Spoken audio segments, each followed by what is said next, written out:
Chapter 1. Then. Henry Clark liked men in uniform. He never spent too much time analyzing why. He just did. A good-looking cop or firefighter was an open invitation to have to rearrange his twitching junk.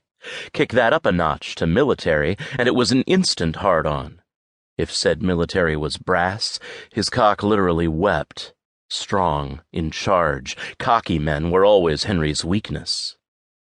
On more than one occasion, Henry actually sped up when he drove past a cop, and it became a personal challenge to see how often he could talk his way out of a ticket.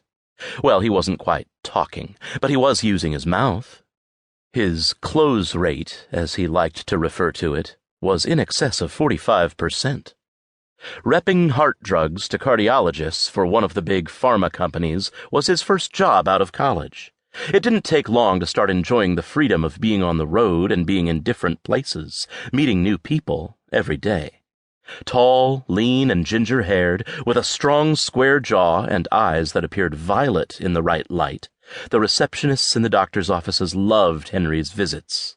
His slow, sweet smile and laid-back demeanor made him an instant favorite with office staffs, and in turn, a top performer for his company. With his first commission checks deposited in his newly established savings account, Henry made his way to Nordstrom and was quickly schooled by an openly gay and marginally hot salesman on the fine art of dressing for success. He finished off his look with a few days of auburn stubble against his fair complexion, making the blue in his eyes pop. And that was the pièce de résistance that had both men and women alike turning their heads when Henry Clark entered a room. A jeans and t-shirt guy at heart, he was not used to the attention, either from men or women, and it initially took him out of his comfort zone. It wasn't long before he discovered that a wink and a shoulder squeeze to the receptionist or office manager got him the closed-door meeting he sought with even the most elusive of cardiac surgeons. Henry was quick to learn that hot doctors kind of did it for him, with their cocky confidence and overt god complexes.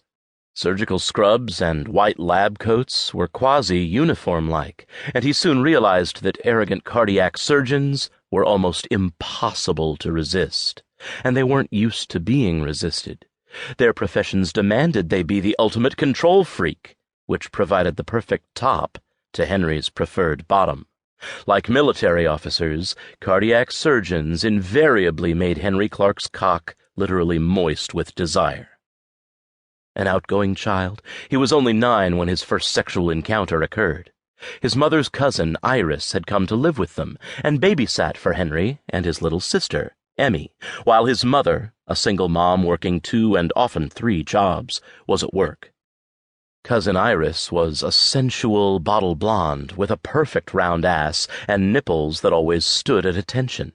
Her weaknesses included tight, low-cut dresses, come-fuck-me heels in bright colors, bikers, and cocaine. Bikers with cocaine were the ultimate catch. Jimmy Blauvelt fit the bill. Big, burly, and tatted, he could disarm anyone with his blue-eyed gaze and surprisingly dimpled smile. Unlike the others, he stuck around for a few months, and Iris was sure he was the one. What Henry's older cousin wasn't aware of was the nightly ritual that began when Jimmy volunteered to help Henry with his homework and put him to bed while Iris tended to Emmy. Book smarts was not Jimmy's forte, but he was a fucking brain surgeon when it came to street smarts and survival. The only thing Jimmy was schooling young Henry in was the fine art of the blowjob, both giving and getting, and eventually penetration. "I think we have something in common." He'd made Henry feel like he was taking him into his confidence. "I like boys, and I think you do too." Years later, Henry admitted for the first time to his college friends, Schooner, Mia, and Rosie, what had occurred. While his friends were devastated hearing of the molestation, Henry tried to make them understand that it was okay, that he'd actually liked it.